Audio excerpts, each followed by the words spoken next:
many ways to die, so it's important when traveling through the Marvel multiverse to keep your arms and legs inside of the vehicle at all times. Number 10. Kingpin's mutant prison. Some of the worst fates really do come from ruins, where it feels like everything is just awful for the sake of being awful, I guess. I mean, this series was made to sort of contrast the Marvels, and it does that admittedly, but it does that without really having anything else to say, it kind of feels like. When it comes to Quicksilver, he's seemingly still alive in this series, but honestly I can't imagine for much longer, which is how he's kind of making my list here. He ends up having his legs and arms removed because he's too fast, likely. However, Kingpin, his jailer, here claims that this is actually done for, and I quote, Quickie's own good. Considering that it looks like it wasn't done very well, and that it looks like Quicksilver may even still be bleeding, possibly bleeding out at this point, I can't imagine he'll last too much longer, and honestly, what a terrible way to go. Honestly, just existing in ruins I feel like is a pretty terrible way to go, because if you exist in that world, you're probably already dead, or you're like on your way to dying.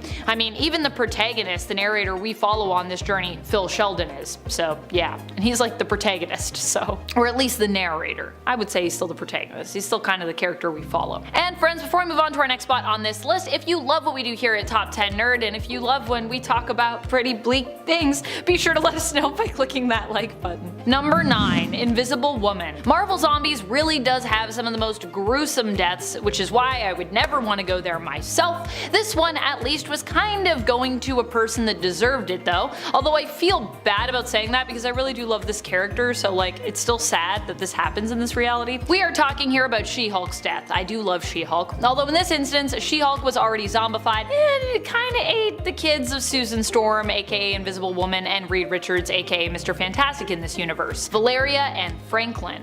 Weird thing is, you'd think Franklin would have been able to like fend her off with his reality warping powers, which I assumed he would also have in this universe, but hey, maybe on Earth 2149 Franklin didn't have powers, or you know, he was depowered prematurely. Either way, when Susan finds out that She-Hulk as a zombie has used her knowledge of the Baxter Building codes as someone who was once part of the Fantastic Four team to get in and then devour these two, she loses it and uses her power to create a force field and basically pop She-Hulk's head like a grape. It's insane to me how powerful Sue is. I mean, I guess at least it'd be quick, but yeah, Susan Storm's pretty wild. I would not want to be messed with by Susan Storm. Don't make her upset. Number 8. Driven mad by power. Another awful way to die, of course, coming to us from runes, is the fate of Silver Surfer. Silver Surfer dies as a result of what they believe to be a sort of superhero madness. In essence, it's believed that Silver Surfer missed the feeling of breathing air for some reason, being unable to as he was, you know, traveling in the vacuum of space without, of course, needing to breathe. However, this was the very time when he decided, hey, you know what? I'd love to breathe right now, even though there's no air around me. Not a great time considering, yeah, there's no oxygen there, you're just floating around in the space between stars and planets. However, Silver Surfer is believed to have basically torn himself apart, clawing at himself until his lungs were exposed, and of course, despite having the power cosmic, he died. It's believed he died from the shock of the cold. I mean, honestly, what a way to go. Become so crazed that you think tearing yourself apart so you can breathe while flying alone in outer space on a silver surfboard is a good idea, or is simply something you must do. I can't imagine that. Also, I love how it's like, I gotta breathe, like time to rip myself apart. Okay then. Number 7. Squip Grub Chulp. What does that mean? You're about to find out. Symbiotes are definitely some of the most frightening creatures we have in the Marvel Universe. Definitely would not want to be rescued by one. Sorry, Venom. But also would never want to be dubbed a criminal by one. For years, Venom had been threatening to eat people's brains, and guess what? It also became more than a threat at one point. Venom threatened to do this because the symbiote actually feeds on the happy chemicals that brains produce. So either it needs a host with a good supply of that, or one that basically snacks on chocolate a lot, which is why Eddie usually does that. Otherwise, it would literally have to find some brains to eat because it needs those chemicals, baby. Now, I'm pretty sure Venom has moved past this requirement in the modern day of comics right now, but it doesn't stop it from being a deeply disturbing thing that the symbiote did/needed to do to survive at one point. Also, for anyone who was wondering, the name of this point is the sounds that Venom made when, you know, scarfing down some brains. So, ugh. Number 6. Microwaved. This one makes me very uncomfortable, but I'm gonna tell you about it anyways because that's my job, so that's what I gotta do right now. Even though of course it's in a Deadpool story, which I think is the only place you could get away with something like this at Marvel Comics. In the comic Deadpool kills Deadpool, we head to the multiverse where Deadpool, a version of Deadpool anyways, is hunting down, well, other Deadpools. Like the title says, Deadpool kills Deadpool. That's what's happening here. Right at the beginning of the series in issue number 1, the sinister black-suited Deadpool ends up confronting his alternate zombified self, Headpool, who is of course also known as Deadpool though, but we're gonna call him Headpool for clarity's sake. Headpool hails from the Marvel zombie universe of Earth 2149, where the world was ravaged by zombies. This zombie though ended up making his way to Earth 616 before he was reduced to just being a head. So how does the evil Deadpool deal with him? Pretty easily and terribly by popping him in a microwave. Splat! Number 5. Devoured by spiders. What a way to go. I just love spooky, scary Spider-Man stories, and this one comes from another tale based in the Spider-Man multiverse. We are talking about the fate of Spiders-Man. Spiders-Man is like Spider-Man, but this Peter Parker, instead of becoming a man with spider-like powers, basically became spiders. Peter Parker in this case fell into a vat of experimental spiders who devoured him completely. However, because science, they also ended up taking on his consciousness, which survived his physical death, with the spiders becoming kinda like a new version of that character, the hero Spiders-Man, who is entirely made up of spiders, and who also kinda goes on to become a villain, but that's a story for another time. Now I personally am not too bothered by spiders in my everyday life, but I also feel like I've never dealt with, a whole vat of hungry spiders who wanted to eat me, so on paper, this one remains pretty terrifying to me, even though I'm usually pretty cool with spiders. Number 4. The Meaty Revenge. On our part 1, we talked about the tragic and disrespectful death of Janet Van Dyne in the Ultimate Universe, aka the Wasp, but at least we can say she was avenged. Or we could say that if this avenging wasn't so terrible. I don't know if we can quite say that because it's pretty terrible what happens here. When Hank Pym, aka Giant Man, aka Ant-Man, finds out that not only is Janet dead, but that the Blob also desecrated her corpse by, eating her, he decides to get revenge by doing the same to Blob, but while he is still alive, because Ultimate Universe. Hank grows to his giant size and then picks Blob up and basically bites off his head. Although at least I guess he doesn't eat him, he instead, spits Blob's head out, but still the whole scene is not saved from being insanely awful, I'd say, and this is still not a way that I personally would want to go. Honestly, facing a giant being just seems like a bad way to go in general. I don't like that idea. I don't like things that are gigantic. It makes me uncomfortable. If you're not eaten, you're still likely getting squashed, and that's just a yikes to me. I don't want someone to step on me. That's no thank you. Number 3. Syncing with your best pal. Possibly one of the worst ways I can imagine going just in general. Whether we're talking about comic books or real life, this way is pretty bad. Even just based on the circumstances here, the way that Captain Kate Pride went is just really sad too. She went down with a ship, drowned, which many have said is actually one of the most painful ways to go. And what made her death even worse was that she believed one of her best friends, her pal Lockheed, also perished with her. This happened when Sebastian Shaw attempted to remove Kate from the Hellfire Trading Company, which she sat on the board of as their Red Queen, by, drowning her, killing her. Number 2. Starvation and isolation. This one comes to us from Magneto, who saw this as a fair punishment to dole out to Red Skull, based on his treatment of other humans during World War II when he was obviously allied with Germany in the Third Reich. Magneto in essence took Red Skull to an isolated underground bunker, leaving him trapped there without any way out as the door was locked and located on the roof of the bunker. Red Skull was left with no ladder and only some water to basically keep him company, which he'd have to ration in order to prolong his survival, although obviously I don't think Magneto really intended him to survive. During his time trapped here, he began to hallucinate and started to lose his mind as starvation set in. I think this is possibly one of the worst ways to go in general, so once again, Magneto takes one of our top spots. Basically, don't upset Magneto. Just don't do that. Number 1. Carnage. I'd like to thank Fireball Earth for this terrifying and very true suggestion, so thank you from the comments. This is such a good point. Carnage is so frightening. Carnage is definitely one of the worst ways to go in the Marvel Universe. With Carnage,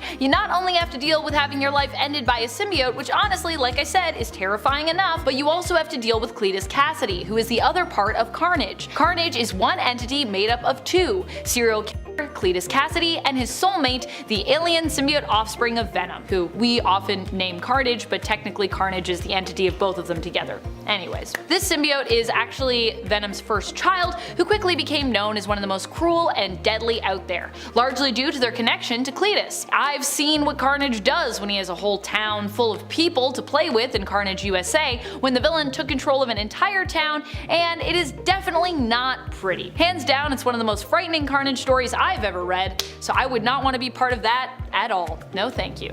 Number 10. Mark of Kaine. Of the most gruesome ways to go, I think one of the worst would be to get Mark of Kaine. Kaine marked? I don't know if that's really how we say that, but sure. We can say it either of those ways for now, because I don't know what else to call that. Kaine Parker is a clone of Peter Parker, of the two main clones we know from the Clone Saga. He was the one who was actually more dramatic and broody. He had long hair and for a while was more of an antagonist, or at least believed to be so. Kaine was also known for straight up killing people that got in his way, with his Mark of Kaine. What is the Mark of Kaine? While initially we kind of thought it was like its own ability, it's actually just Peter's like little hooks that he has on his hands which allow him to stick to stuff, which we actually see in the Raimi-verse pretty close up. Kaine would basically put his hand on someone's face and then turn on this sticky ability, which resulted in him seemingly burning the face of his victim. I mean, I don't know if this would actually kill you, but I feel like if this was at all involved in the process of Kaine killing me, I would not be interested in that at all. Unless I guess I was already dead. Then I guess I'd kind of be fine with it, because I'd be like, well, I'm not here to feel that, so cool. And friends, before we move on to our next spot on this list, if you love what we do here at Top 10 Nerd, why not show us you love us by clicking that subscribe? I know there's a lot of you out there that aren't subscribed, and if you're already subscribed, let me know in the comments. Number 9. Man-Thing. In 1971, Marvel introduced Man-Thing. He was a scientist named Ted Sallis trying to create his own version of the super soldier serum before being attacked by criminals who wanted to steal his work. To keep the formula secret, Ted injected himself with the serum before getting in a car accident that caused his car to crash into a magic swamp. The serum and the magic caused him to transform into a big green swamp monster who was able to control plant life as well as a host of other abilities. One of his powers is to sense human emotion, with him having different reactions to different feelings. Fear sends Man-Thing into a fit of rage, and when he senses it, his body automatically secretes a corrosive acid-like agent that will burn anyone he touches. Hence the series tagline, "Whatever knows fear burns at the Man-Thing's touch." Now, I don't know about you, but if I came across a creature like Man-Thing, it would be difficult not to be afraid. So I really don't know how well I would do, and the idea of being grabbed by such a beast and burned to death because he's mad that I'm afraid sounds like a rough way to go. Number 8. Torn to Shreds. This was a hard one to rank because while I feel like it would be really awful, I also still feel like there's somehow worse out there in the Marvel universe waiting for me were I a person. Gosh, that would be terrible. I would hope that I was a superhero. That's all. That's the best I can hope, really. Still, this kind of death is pretty much as bad as it gets if we're speaking in general terms than, you know, straight up ranking it as one of the worst ways to die in the Marvel multiverse, which is kind of actually what we are doing here, but still, I digress. It's pretty bad. Deadpool is one of the folks who has undergone this usually life-ending process multiple times. One such time actually happened when he faced off against Carnage, who actually made a pretty dramatic appearance on our part 2 for this series. Of course, Carnage would take this approach to fighting and probably also immensely enjoy it, which it makes it, I think, that much worse. Now, because this is Deadpool, he didn't die here because Deadpool. However, this wasn't even where everything ended for Deadpool, because Carnage also was plotting to burn down the building that this happened in. So Deadpool would have in theory been diced and then kind of flambéed.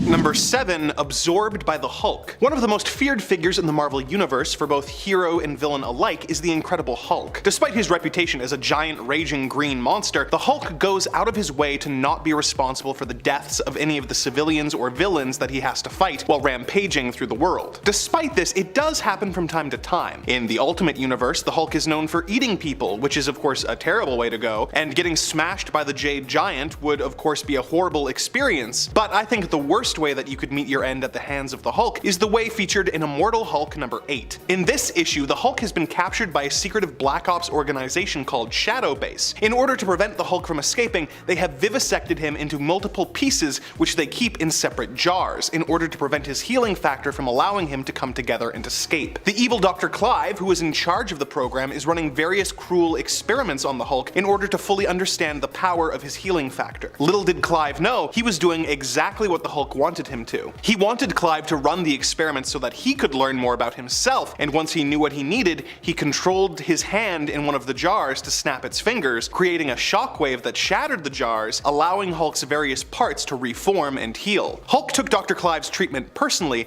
and as he reformed, he absorbed the Doctor into himself, causing the Doctor to be smothered by the Hulk's innards as he desperately begged for mercy that wasn't coming. It is a fitting end for such a character, but it's not a fate I would want to endure while living in the Marvel Universe.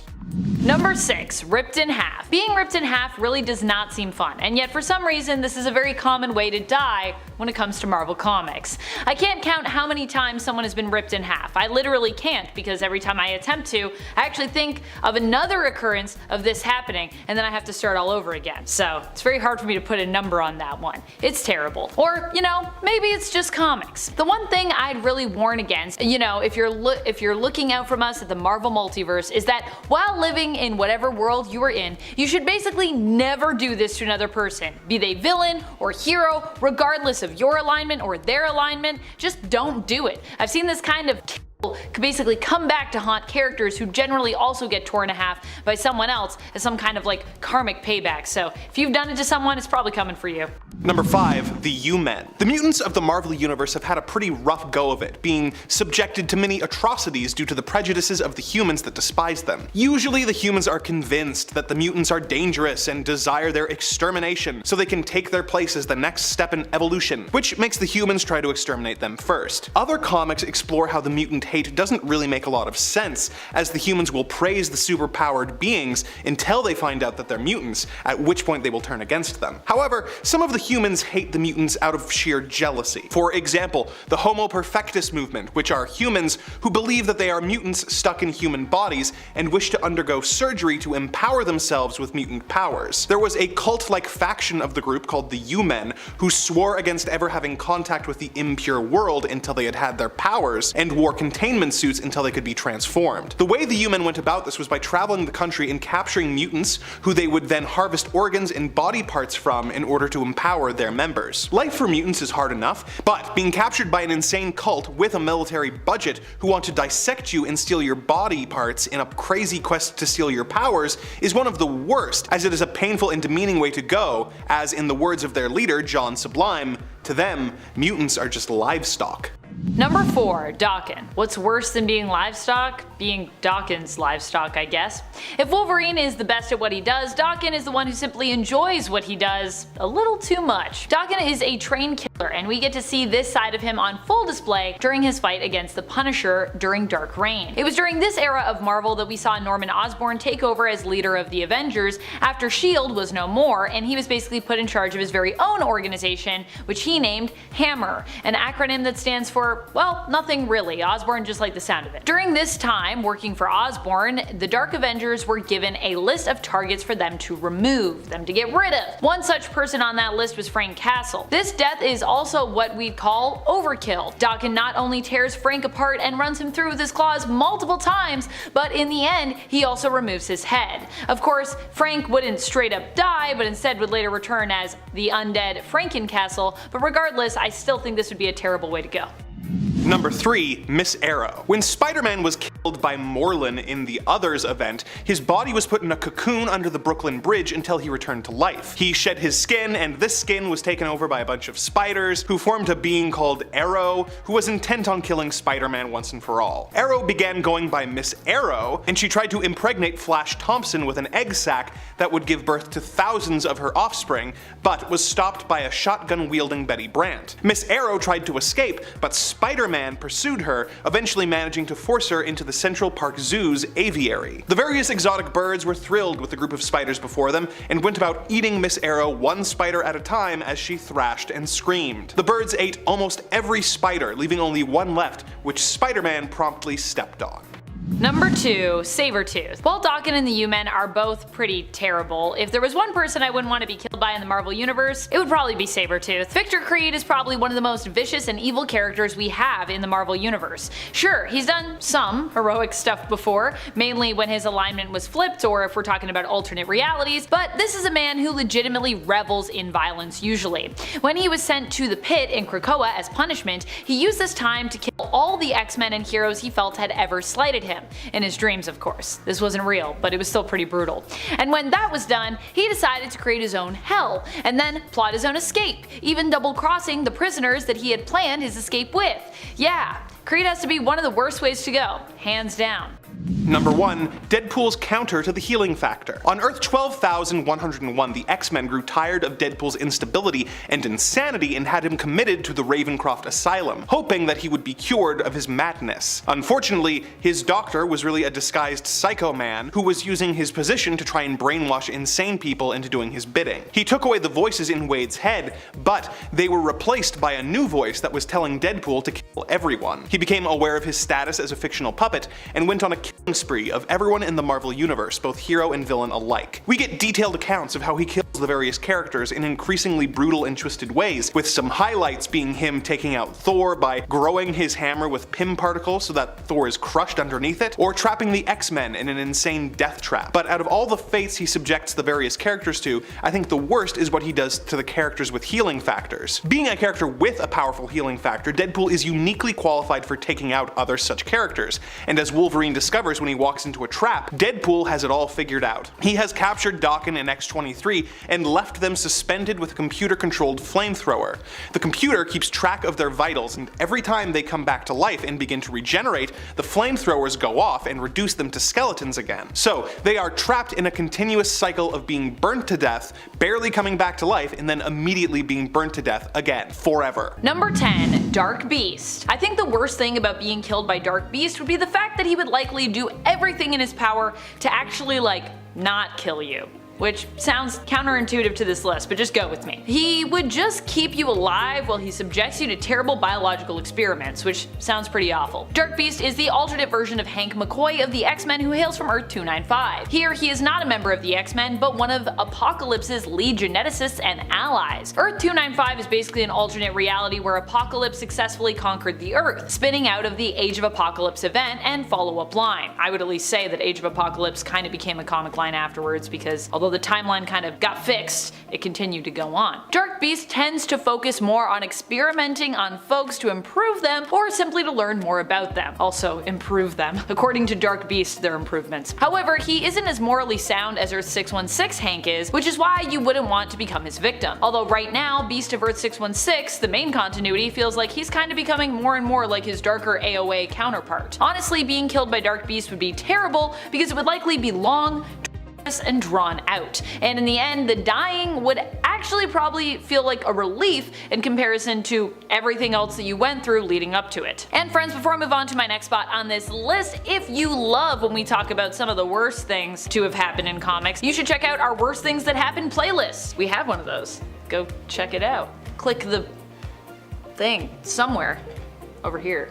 Number 9. Statuified. While in her current series, the Scarlet Witch, Wanda Maximoff, has not been killing anyone, she has been coming in hot with pretty epic punishments for the malicious villains who have crossed her path. In issue number 1, she actually ends up dealing with Corruptor, who she does not kill but does severely punish by turning him into stone. And even if he does get to live as a statue in the town, that's not really living. Is it? In fact, initially, the town the Corruptor had tormented wanted to completely destroy him by smashing him in his statue form to little pieces. However, Wanda is the voice of reason here who cautions them against acting on vengeful impulses. Wanda kind of being like, look, I've lived that life, I wouldn't recommend. Still, we don't know what happened here, so, I mean, he could be dead, because Wanda's like, look, it's up to you, I wouldn't do it, bye, so they could have done it afterwards. And if he was killed this way, what a way to go. Though I imagine it's more likely that we'll see him return later in the series after having somehow escaped his stone prison to seek revenge on Wanda for trapping him there, because, I mean, that's just how comics usually go. So I'd be surprised if it doesn't happen, but you know, I could be wrong. Number 8. Impaled. Shout out to Eric Curse in the comments on our part 3 for this one. Sugarman is a character I hadn't thought of for some time, but being killed by him would certainly not be fun. He is another mad geneticist type, my favorite kind of villain. Definitely not a villain I'd ever want to run into, mad geneticist types. Except for, I would say, Mr. Sinister. I think I could actually maybe befriend Mr. Sinister at least. But as I said, in general, these are usually the worst when it comes to meeting your end. And like some others on our list, Sugarman is pretty fond of impaling. Sugarman does this in issue number 4 of Generation Next with his tongue, actually killing one of his own guards, Quietus, when he suspects that someone is attempting to basically infiltrate his power station. Sugarman hails from the reality known as Age of Apocalypse, aka Earth 295, but he eventually makes his way to the main reality of Earth 616. Number 7. Whispers. Black Bolt is someone you probably never want to get too close to if you were in the Marvel Universe, unless you were someone who was completely certain they were safe from ever-angering Blackagar, I guess. And then again, you'd still probably want to be a little cautious considering that Black Bolt could sneeze and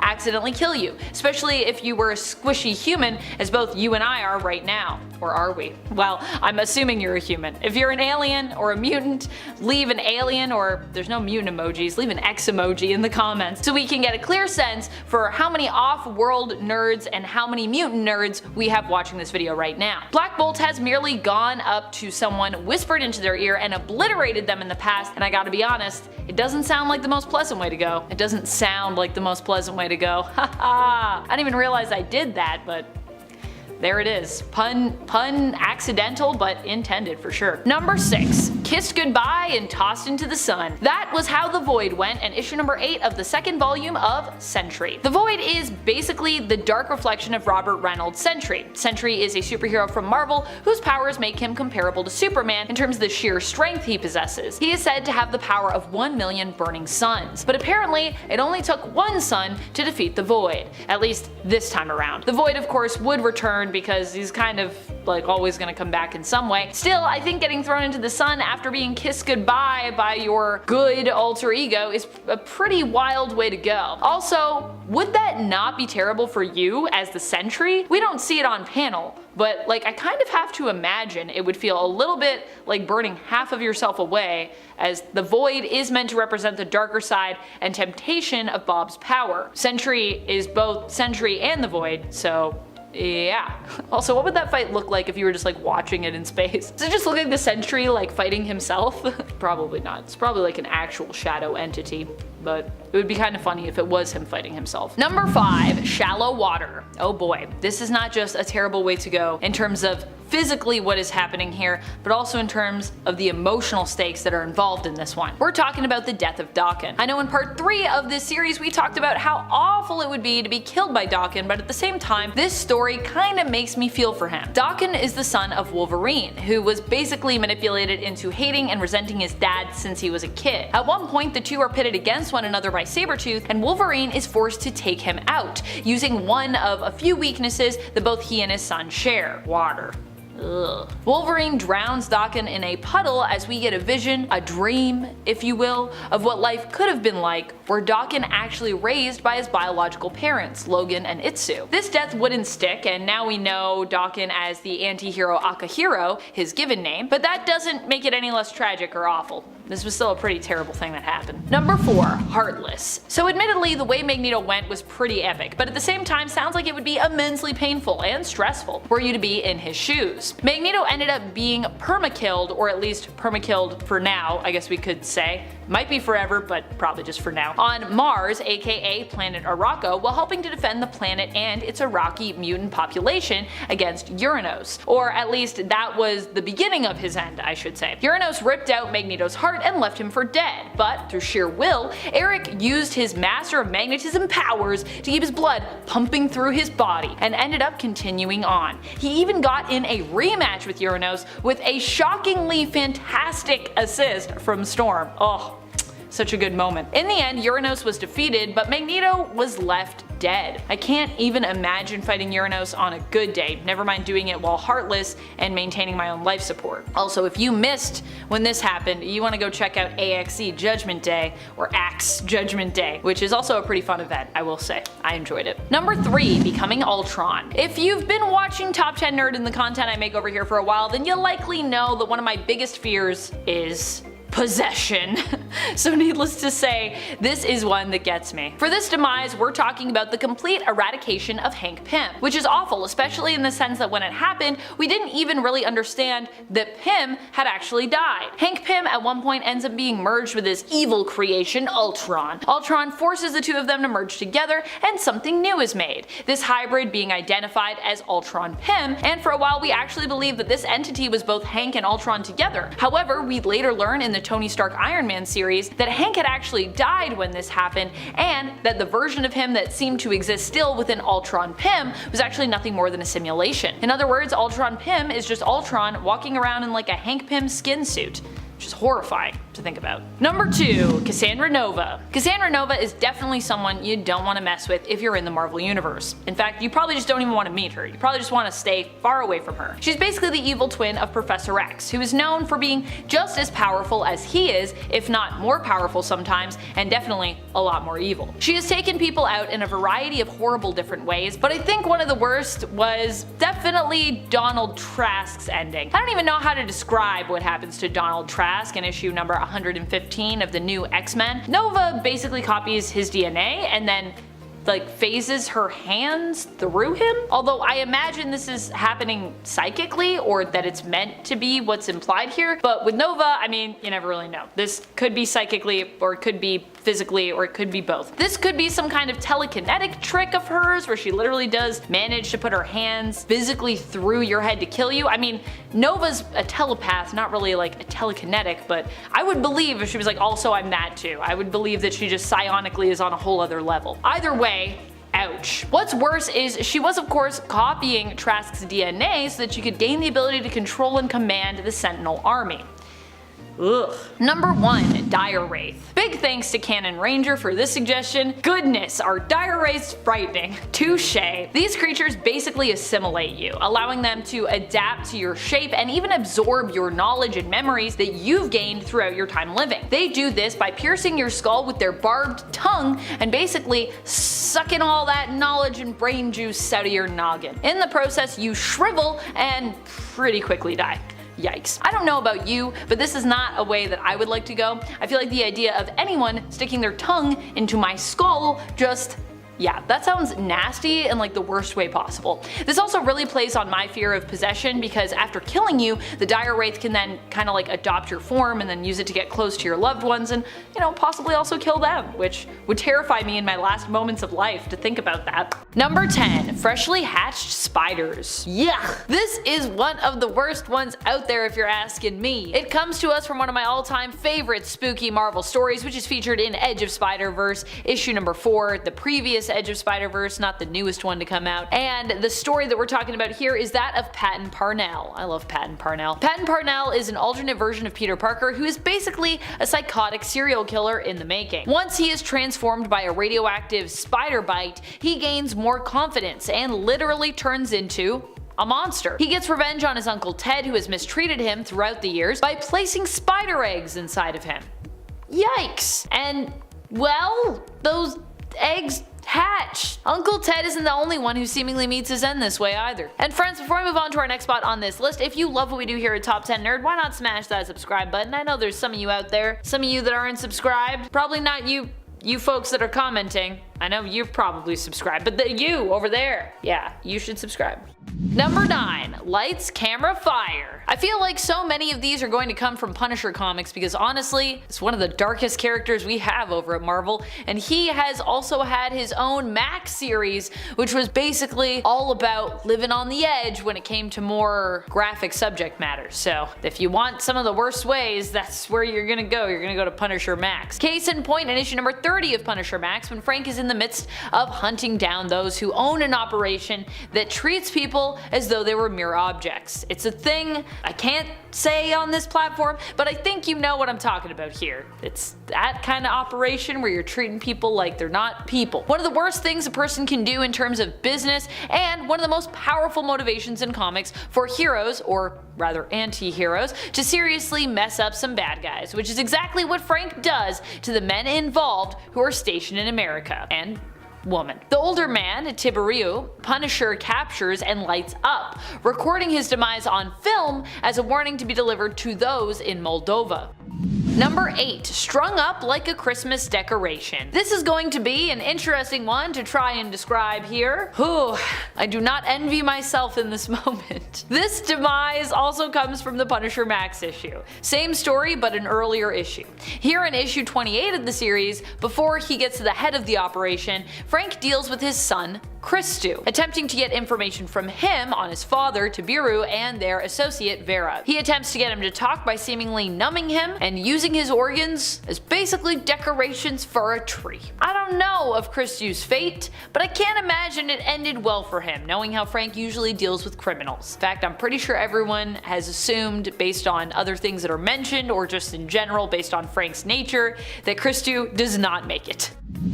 Number 7. Crushed by tumors. Of course, when it comes to some of the worst ways to go, it doesn't get more gruesome and depressing than ruins. Every time I think I've escaped this alternate reality and my mind is free from it, there's always another list that brings me back to Marvel Ruins. In Marvel Ruins, one of the worst ways I've seen to go is the way of the Hulk. In this reality, superpowers are depicted as being brutally realistic, so when Bruce Banner becomes irradiated, instead of turning into, his giant, muscular, and vibrantly green alter ego, the Hulk, he just develops a bunch of green tumors that become so large that they basically crush him beneath their weight. Number 6. Death off panel, but then also cannibalism? Janet Van Dyne's death in the Ultimate Universe has to be one of the worst. First of all, we don't even show her enough respect to give her a death on panel, as she drowns during the tidal wave in Ultimatum, one of the many poor victims who die off panel despite deserving an on-death panel, especially considering Janet at the time was the leader of the Ultimates, so there's also that. But then, she also gets eaten by the Blob for some reason. It's also weird that they decided to make the Blob do this. I mean, the use of people eating people in Ultimates is just weird in general. I know the Blob is a bad guy as well, but he isn't typically known to be like a cannibal anywhere, ever. Feels like some weird and extremely gross sizeism to me. Number 5. Steamrolled. Well, this one did not kill the person who was victim to it. It would kill most other people and is still one of the worst ways I can think of to die that I've seen on display in the Marvel Universe. This death, not really a death, but could be, comes to us from the pages of Punisher issue number 17, part of the Marvel Knights line, written by Garth Ennis. It seems oddly slow and terrible, a properly terrifying way to go. Yep, we're talking about when Punisher has Wolverine steamrolled. This also happens after Wolverine has already suffered a ton of other awful stuff, losing the skin on his face, getting shot point blank below the belt, and having suffered an attempt at removing his legs with a chainsaw. While he obviously lives past being steamrolled thanks to his healing factor, Wolverine has heightened senses, so he would also feel immense pain with every single inch that the steamroller rolls over him. And he actually goes feet first underneath it. Yikes. Number 4. Shatterproof glass. So this is one of those things where the actual story behind it makes it a heck of a lot worse, and also more poetic in some ways. Once again, we're going to Punisher Max, and once again, we're going to the same story that I was talking about earlier with the insidious operation that Punisher attempts to put a stop to, helping to free the women who find themselves basically trapped within it. However, not all the women involved in this operation are actually victims. One of them is actually a crucial part of running the business, and even suggests how to best break the women they are holding and using so they can be more easily used and manipulated, more malleable. When Frank runs into her, he knows her involvement and decides to dole out a pretty awful punishment: death by being tossed repeatedly into shatterproof glass, which eventually does give out, with the woman, Vera, falling to her doom. I think it's the moments in between being tossed against the glass brutally that really make me feel this is one of the worst ways to go. Those pauses in between, I'm like, oh, because you know what's coming and you have like no control. I don't like that. I don't like it. Number 3. Slowly consumed. Yeesh! This is probably one of the worst ones I've ever seen or read. I mean, all of these are really bad, but this one haunts me. This one haunts me to this day. When I think about it from a psychological perspective, well, I can't really fully do that because it just messes up my mind too much, so I can't really do it, but you get the idea. Basically, during Marvel Zombies, which happens in an alternate reality, where most of the heroes and villains succumb to the virus, but not all of them, one of the people that manages to survive for a good long while is actually T'Challa, aka Black Panther. Unfortunately, that doesn't mean that he gets out of the story unscathed, although he does not become a zombie for a very long time. At one point, he is lured into a trap and basically kept as a food source by Hank Pym, aka Ant-Man, or rather Giant Man, who prolongs his friend's death in order to keep the meat fresh, so that he might slowly consume him. Don't worry, Black Panther does manage to escape, he doesn't die this way, but not every single piece of him makes it. And there are others in Marvel Zombies like Mary Jane and Aunt May, who actually do die by being consumed by someone they loved and trusted, Spider-Man. So, yeah. Number 2. Stomach problems. Ugh. Okay, time to talk about Old Man Logan and his fight against Old Man Hulk. If you are familiar with the Old Man Logan universe and the stories that exist within it, I think you know where we're headed. For those of you who aren't, get ready and allow me to explain. Basically, in the Old Man Logan universe, the whole world is left in an apocalyptic state after the supervillains finally win and actually defeat the heroes. Success! Wolverine himself was manipulated into turning on his fellow X-Men by Mysterio, and now is only known as Logan. He doesn't like to go by Wolverine anymore, he doesn't like to think of that because it ended terribly. However, despite all of this and everything he has lived through, Logan still manages to find a way to keep moving and even ends up settling down and starting a family. However, he has to pay money to the Hulk gang, who basically have claimed the land that he and his family live on. Logan ventures out to get said money to basically pay his weird Hulk landlords and actually succeeds in collecting the money, but arrives home too late as the impatient Hulks returned early and actually murdered his kin. Seeking revenge, Logan challenges Pappy Banner, the head of the Hulk gang. Logan seems to lose the fight when Hulk eats him, but later on, Hulk dies of indigestion. That's what happens when you eat Wolverine.